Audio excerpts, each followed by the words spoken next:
All right, there we are. I don't know if that was the best strike of the gavel, but I guess folks heard it. So welcome everyone to Rotary today. Glad to see all your faces. On a nice sunny July 15th. As we call ourselves to order, we'd like to invite Coach Freeman up, or Billy Freeman up, to say our prayer for us. Yeah, so I wasn't in the regular lineup today, but I got called to pitching. Maybe I'll take, everybody know the Wally Duck story? Yeah, maybe I'll be the Lou Gehrig of prayer here. Bear with me if you will.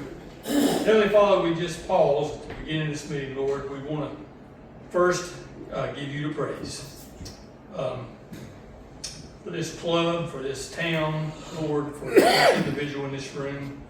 We are so thankful for all that you give us and all that you allow us to do. As the song that Coach Dyer shared with us a couple weeks ago, Lord, just for another day. We confess our shortcomings. We ask that you nudge us in the direction of your will, and Lord, that we would be obedient to follow that. And as we thank you for this food today and for the nourishment that it gives to our bodies, Lord, we just ask that you nudge us to use that for your service. And for all these things we ask in Jesus' name. Amen. Amen. All right, if you please join me in the pledge.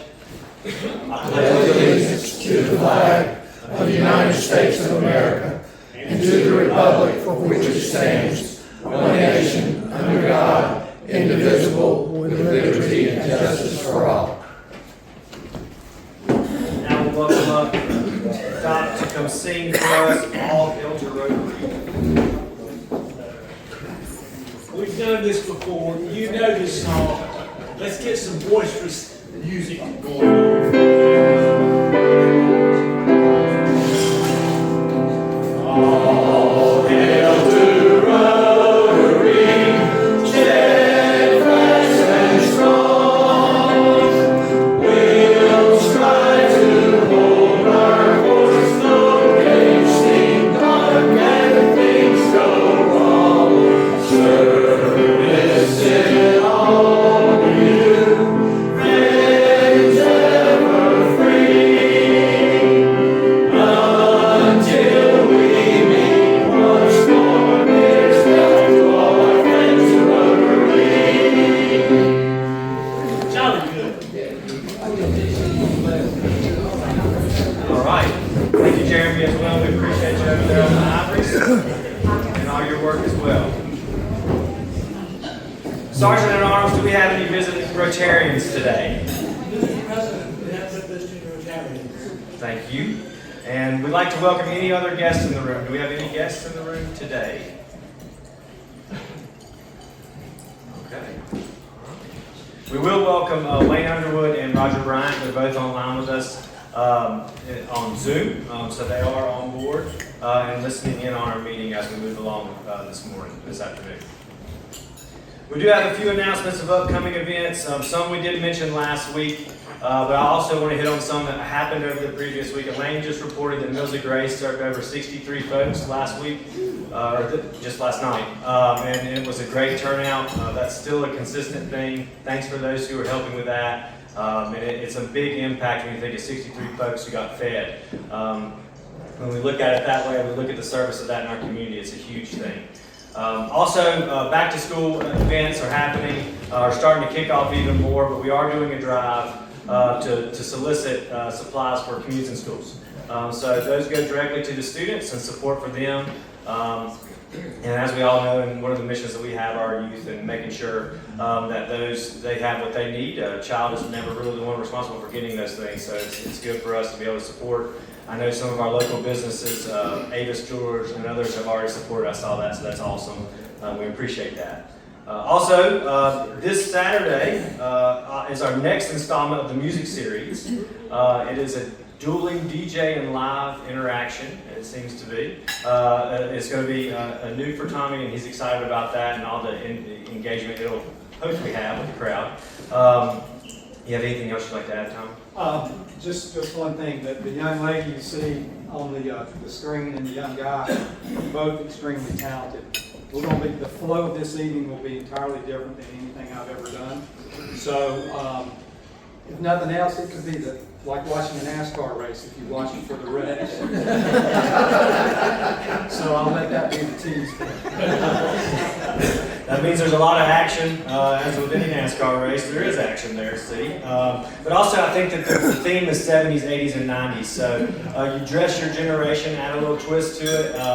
If you've got some old disco apparel or some 80s wear, please do so. 90s as well. So it should be a fun evening. I know the first installment was a great event and evening.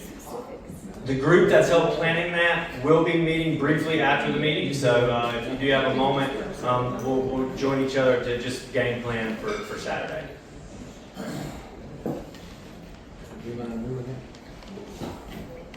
So we also had our evening out at the park last Friday, and it was attended well by some of our club members. Kim, do you have anything you'd like to add with that? You just did it. I'm sorry. No, it was good. The weather was good. We appreciate it. Yes, ma'am. Everybody participated. Good deal. And then also, for those that are serving on our board, we do have a board meeting tonight at 5:15. I'll be sending out an agenda for that, and if you have anything that you'd like to see on that, let me know. And we will be getting a Zoom link out to all of the board members as well this afternoon for access to that meeting. Also, Boogie Bag Bingo is next Friday, July 24th. It is the Women in Rotary event, correct, Kim? Yep.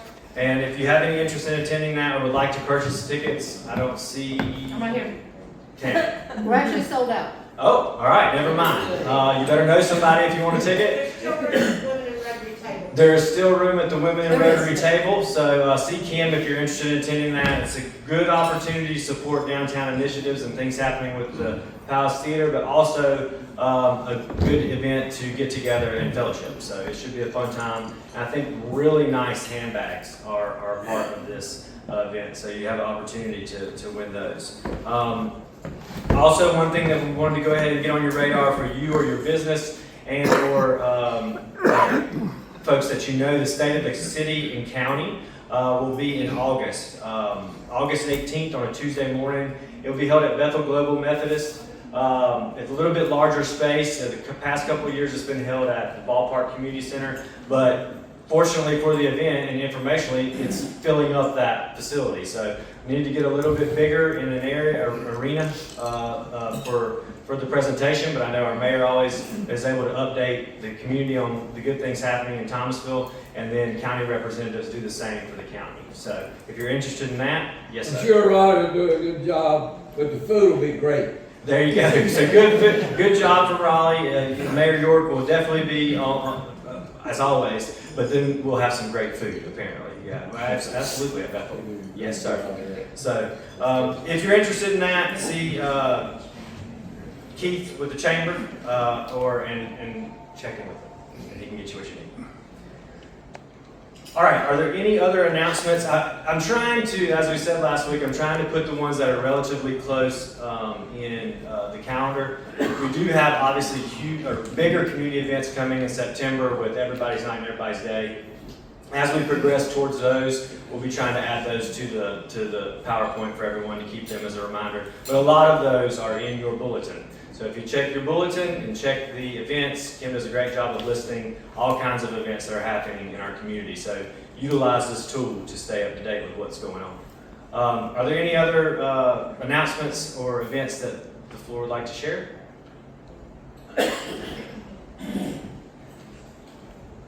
Okay. All right, without that, with no other announcements, then we will move towards our Split the Pot with Heather Lewis.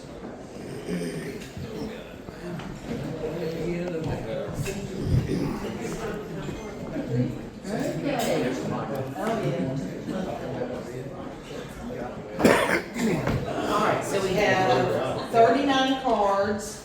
Today we got $87, so that gave us a grand total of $1,273, and the winner would get $636.50. So, non-player. Getting that to be good money again.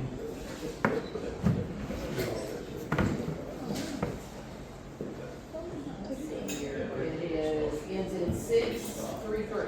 633. 633.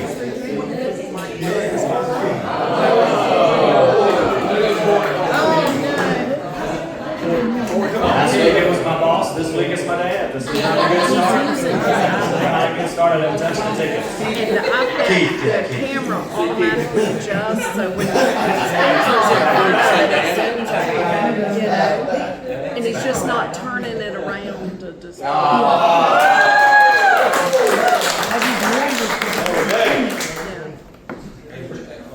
Hey, Keith, tear that card up for me, thank you.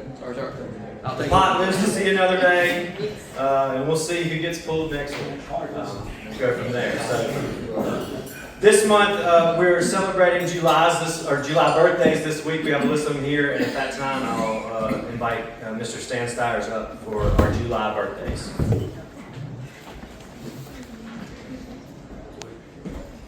Thank you, President Corey. I'm still thinking about the Wally Pip of prayer. It's got a little something going for it. It is July, and I don't know how you view it, but it's hard for me to believe that we're already here. It's halfway through July. Summer has a way of evaporating. I think a lot of it goes back when I was teaching, and you taught 10 months, you had 2 months off, and 2 months went by in about 2 weeks. And the 10 months seemed like 10 years. But it's true. We have Rotarians' birthdays approved. We do have the mayor, who I don't think is, the mayor's Raleigh York is here. He was born on July 1, and Angela McKnight on the 6th, and then Judy Johnson, Wayne Underwood, happy birthday, Wayne, out there in technology land there, on the 8th, and Beth Alexander and Hunter Prift on the 14th. So we got 2 sets of twins in July. And then we got Jason Tuggle, who's having his birthday today. We're going to say happy birthday. Steve Arthur on the 19th, and Tony McCullough bringing up the rear there on the 22nd. And when we celebrate birthdays, it's good to give some gifts. And so I thought, what would be a nice gift for our birthday babies? And I thought, what could be any nicer than wisdom? And so I believe I found just the right gift of wisdom for this occasion. It comes from somebody's grandma who said, there's only 2 things in life to worry about. Whether you're healthy or whether you're sick. If you're healthy, you got nothing to worry about.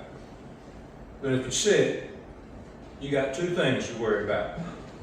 You're either going to get better or you're going to get worse. If you get better, you ain't got nothing to worry about. But if you get worse, you got 2 things to worry about. Whether you're going to live or whether you're going to die. If you live, you ain't got nothing to worry about. But if you die, you got 2 things to worry about. Whether you're going to heaven or whether you're going to hell. If you're going to heaven, you ain't got nothing to worry about. But if you're going to hell, you got 2 things to worry about. Original or extra crispy.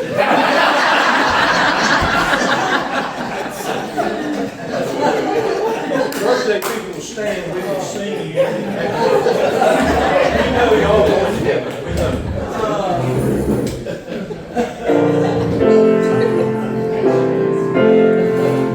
Happy birthday to you.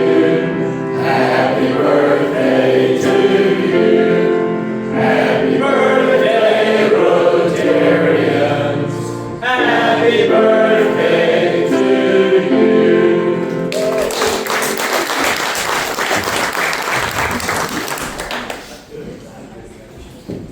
Thank you, Stan. That's definitely things to keep into consideration, and we all can always add a little wisdom, so that's good to be thinking about. Now, in the essence of NASCAR, as we were referred to earlier, I'm going to do a pit change. I'm going to switch some technology out while Sam Barefoot comes up to introduce his guest for his program. I'm going to get your computer lined up here, and we'll move on from there.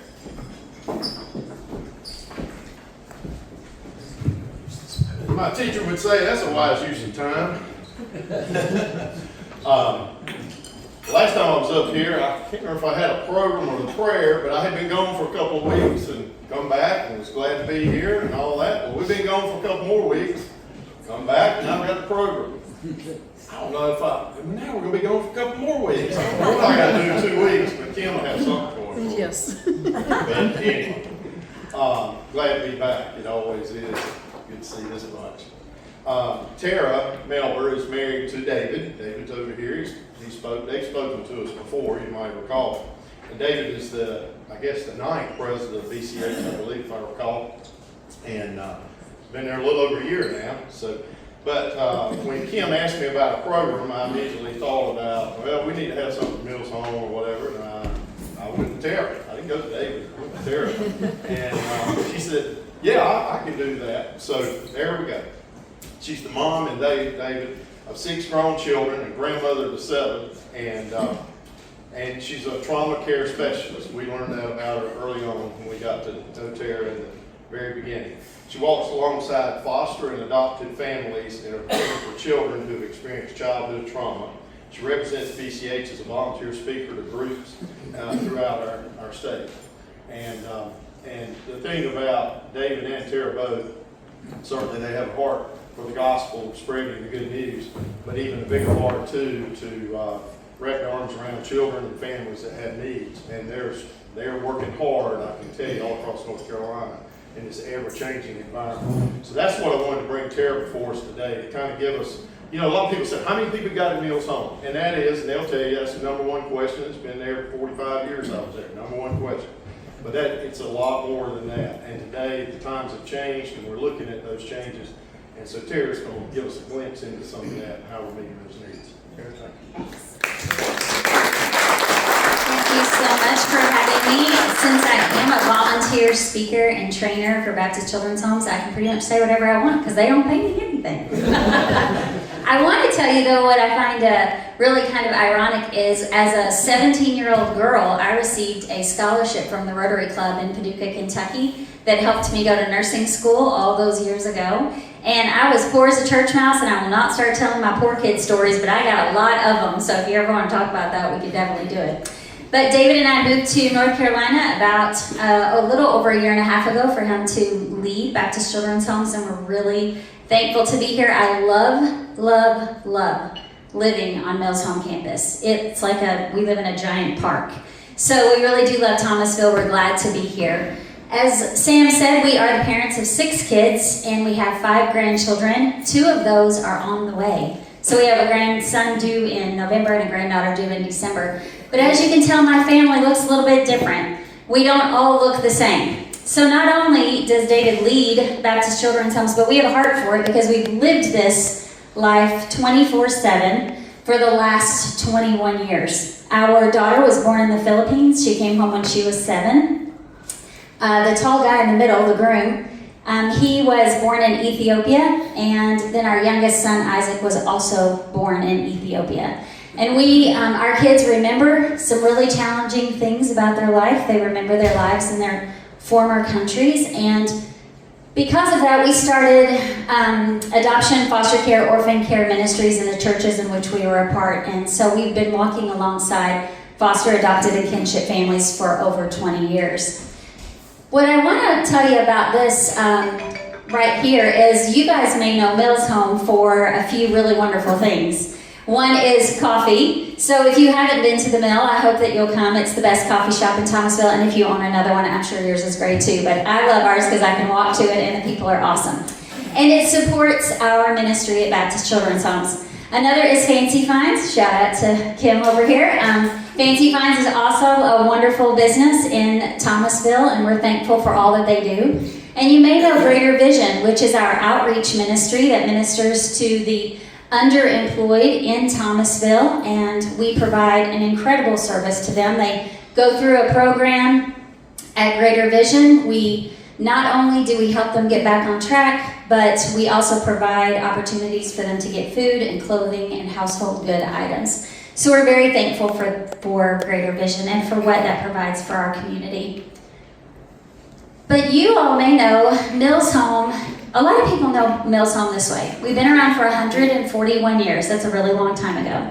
And 141 years ago, up until just more modern history, it was an actual orphanage. So we had 400 kids living on campus, and they were raised there, and they lived there. Many of those alumni come back all the time. They have monthly meetings at our campus, and then they have a homecoming the first weekend of August. Many of those people lived there their entire childhoods. But those are not the types of kids that we have living at Mills Home right now. In fact, now, all of the children who used to be in the orphanage were privately placed children. So a lot of the stories that we hear were mom and dad, maybe mom or dad passed away, the other one couldn't take care of the kids, so they just dropped them off and they never saw them again. That was the history of many of the alumni that were raised at Mills Home. But today, all of the children who live on our campus are in the foster care system in North Carolina. Every single one. We don't have one private placed child on our campus. And that's really important for you to know because we don't have 400 children on our campus anymore. We have 4 cottages that are open on our campus right now. 2 of them are currently being renovated. We're renovating all 4 cottages thanks to a very generous donor. So we have 2 cottages open right now while the other 2 are being renovated. So we have a boys' cottage and a girls' cottage. In fact, just this last week we had a sibling set of 4 sisters who moved to Mills Home, who will start Thomasville City Schools this next month. And those 4 girls are able to stay together and live together. And because of what we do at Mills Home, it's called residential care, but it's not the residential care that everybody thinks about. So we provide a service for children who maybe have a large sibling group and there isn't a foster home that's willing to say, hey, I'll take 4 girls between the ages of 4 and 14, but we can, and they can grow up together. So I want everybody to know that's what the difference is. That's why we don't have 400 children on our campus anymore. These children are in the foster care system and they are placed through our state government. So we work very closely with our local DSS office right here. And because of that, we get placements for them. Now, in North Carolina, did you know that there are nearly 11,000 children in foster care? 11,000. And what will surprise you is most people think that kids are placed in foster care because of abuse or neglect. And those are 2 very important reasons that children are removed from their biological families. However, did you know that some of the reasons that children are removed is because they have inadequate housing? And those are things that maybe your church or your Rotary Club, you're not going to have a family come up and say, hey, we're struggling, we don't have beds for our kids, and because we don't have beds for our kids, the state is going to take them into custody. But if we can find those things out and do preventative work and be able to work together with our local DSS office, some of these cases where children are taken into care, they don't have to be. Or we can help that family quickly get back on their feet. The goal of foster care is always reunification. We want to see families become whole. Our 3 children, some know more of their stories than others, but I've said all along, our one child who we have had contact with his mother for the last 19 years has the most healthy view of his adoption of all 3 of our children. And we did all that we could to reunite our children with their birth families, even though they're a half a globe away. Children need to be in their biological families, and communities need to be coming alongside to help them walk through. If they are able to reunify, that is what our hope is. But did you know, 11,000 is a big number, did you know that right here in our county there are 193 kids in foster care and there are only 30 total licensed families in Davidson County? So what do you suppose happens to those other children? They are placed in other counties, outside of their school system, outside of their community, outside of their neighborhood. They may be 2 hours away. They may go to Wake County. They might go to Charlotte. They might go all the way. It just depends on where there's a foster family that is willing to take them. And I want you to think about this. Say you've got a 14-year-old that is playing in the band. And they have band practice every afternoon. I say in the band because I was in the band. David was a football player. We didn't really know each other in high school. Even though we went to the same school. He calls me a nerd. I am. That's okay. So anyway, I'm an artistic nerd. Thank you very much. So if that kid is in band practice and they have to go once a week to visit their biological families, they have to be taken out of school, driven 2 hours away, have an hour-long visit, and drive 2 hours back. How do you think that helps them develop in their community, in their band practice, in their academics? It doesn't. We have to be aware that we want kids to stay in our own communities, stay in their own schools, not have to change. Childhood trauma is a real thing, and it affects our kids in ways that we want to be able to help them in this particular time of their life so that in 10 years, our juvenile justice system is not the one dealing with the problem. So if we can enter into the messy, then we can make a big difference in our own community. And some of you may be saying, well, I'm not going to foster. There's no way I'm going to do that. But I can tell you that every single solitary one of you can do something. Every single one of you. Through your personal life or through your business. And I'm going to tell you how you can do that because I'm not bashful to ask. I do want you to know that BCH, we partner with local churches to license foster families, prepare adoptive families, and we also train churches to minister to the brokenness in their community. We place children in Christian homes only. In Christian homes that have a mom and a dad. We do place in single family homes as well, but all of our, like a single mom that might be a foster mom, we have several of those, and they do a tremendously wonderful job. But we do only place in Christian homes, and so that's important for you to know. If you know people who want to foster and you know that they're Christ followers, send them to us. If they want to foster and they're awesome people, send them, and they wouldn't claim to be Christ followers, send them to your local DSS office because they can be licensed through the state. Whoop. So here are some of the things that we want people to say yes to. We want people to say yes to fostering so that those 160 other kids don't have to leave Davidson County. So we want you guys to help us get the word out that we need more licensed foster families in Davidson County to be trained through BCH or through our local DSS, who does a tremendous job as well, but I'm a little partial to BCH, of course. But we want people to say yes to fostering. We actually have a foster care class that is coming up at Bethany Baptist Church right behind Walmart that is starting on September the 14th. It's a 10-week course. It's from 5:30 to 8:30 every Monday night. We have a tremendous educator and licensor named Sheila Hood who leads that effort for us in this county, and she'll be leading. She is a former foster mother, and she also was in foster care, and she is an adoptive mom. So she has a tremendous knowledge and is a wonderful, wonderful mom. We also want to say yes to adopting children of all ages. Did you know that Baptist Children's Homes places children through domestic infant adoption? We have our very own arm of BCH called Christian Adoption Services. The office is in Indian Trails, but any North Carolina family who is a strong Christ follower who will need a pastoral reference can adopt an infant through Baptist Children's Homes. The beauty of this, and listen, we've been in the adoption world for 21 years. We do such an incredible job ministering to birth moms. This is not transactional. This is caring for a woman who is in an unplanned pregnancy, who is scared half to death and doesn't know what she's going to do. And we walk alongside her, not just on the front end of adoption, but for the rest of her life.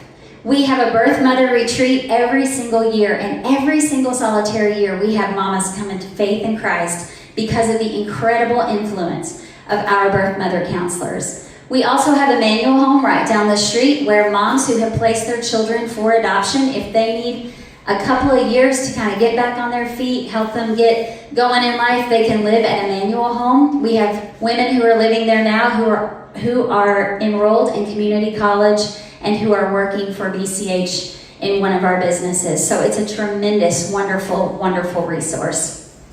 So how can you guys say yes? You all do so much. You serve people all the time and everywhere in your community, but here are some ways that you might not have thought about.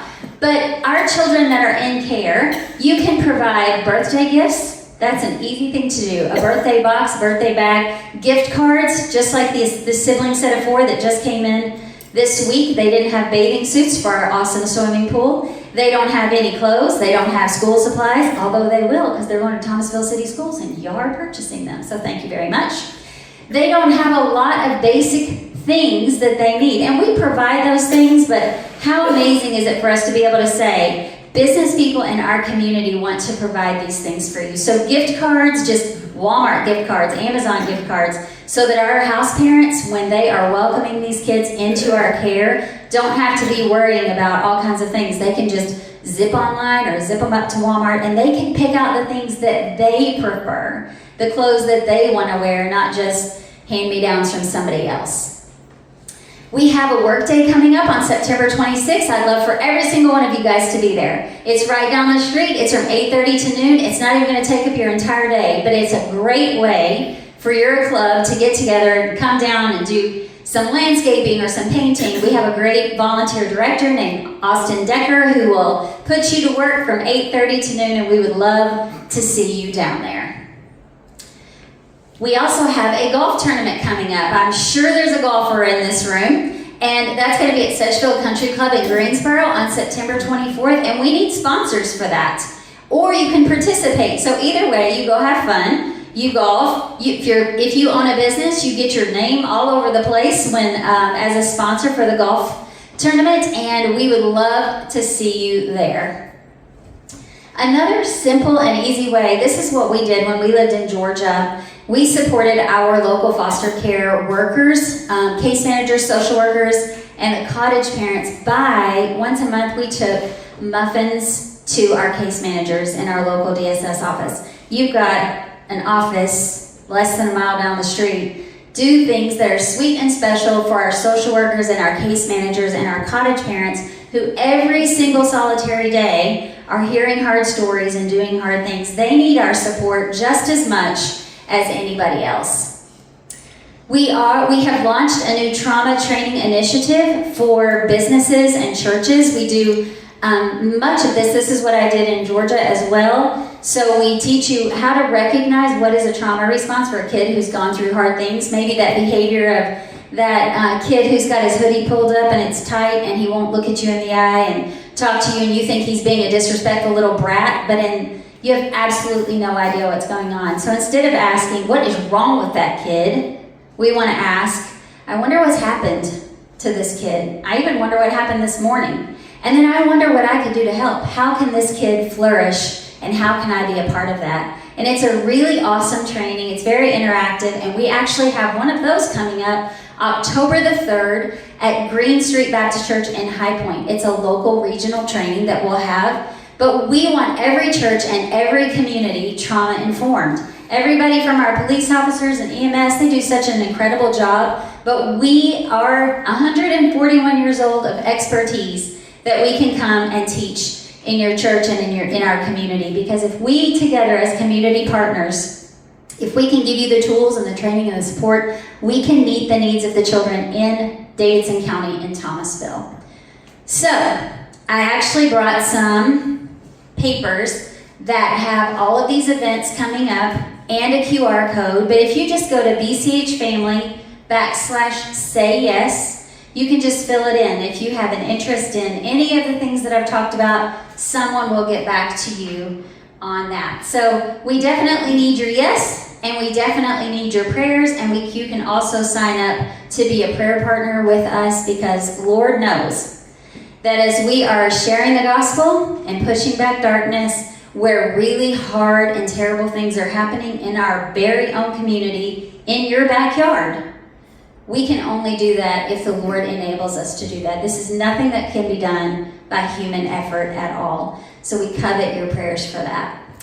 So that's pretty much all I got. So if you have a question for me, I would love to try to answer that. And if I don't know the answer, I know the guy who might. So, any questions that you all have for us? If not, I'll sing us out. Not really, because I don't sing. So anyway, thank you so much for your time. I will have these on one of the tables back by the door. I'd love for you to take them and join us at Friends of Children, join us for the golf tournament. And then if you have any questions about how you could support our kids or our case managers, please, please, please don't hesitate to ask. So, thanks.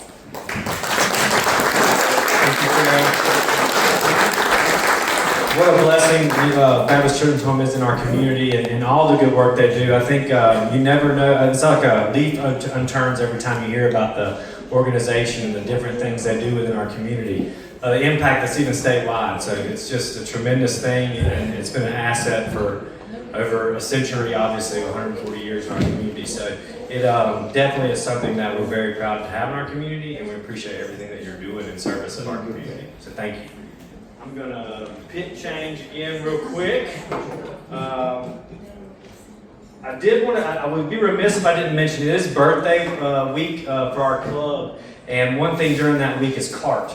You'll see the cart buckets on our tables, and that is a thing that obviously goes to support Alzheimer's and the research for Alzheimer's. So each birthday month, each time we represent our birthdays in each month, you'll see the cart buckets out. They're brand new buckets. They're very nice. And they also have a QR code to be able to donate. And there's a little information in there as well. But it's something that is a big impact, and I'm sure a lot of folks in the room, myself personally, have been impacted by Alzheimer's in your family, and it's something that we hope to find a cure for one day. So think about supporting that or research a little bit more on it. Also, Makiba Gregg was able to join us on Zoom, so we appreciate her joining. And again, Tara, thank you for all the information for Babtist Children's Home. With that said, we'll enter into our four-way test. One thing I did want to make mention, it's been some wise man once told me, he tells a story in a training that we do about someone one day was having a rough morning and someone just pointed out he had a nice shirt. And I think the thing I wanted to mention about that is find a way to be kind this week. It's very simple to say a nice thing to someone, and you never know how to turn their day around. So if there's a way to do that, even if it's just, hey, you got a nice shirt on today, there's things that you can take from those interactions that make people feel a little bit better. And I think that's a simple way for us to fellowship with each other. So with that said, if you'll stand up for the four-way test.